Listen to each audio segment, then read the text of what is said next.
నా తల్లి ఇక్కడ ఉంది. నా తల్లి లాంటిది, నా అక్క లాంటిది. మీ అందరికీ చెప్తా ఉన్నా, బ్రహ్మాండమైన మెజారిటీతో మా అక్కను, నా తల్లిని గెలిపించండి. మీ అందరికీ మీ బిడ్డ మాటిస్తా ఉన్నాడు.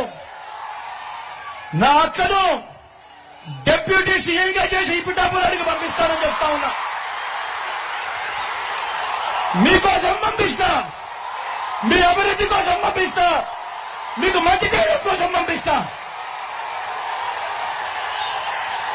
అక్కడ కనిపించండి. మీ బిడ్డ మాటిస్తా ఉన్నాడు.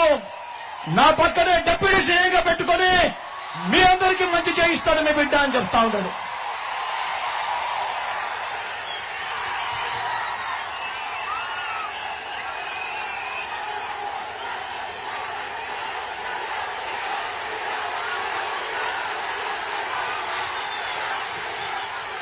చివరిగా మీ అందరికీ కూడా ఒకటే ఒక మాట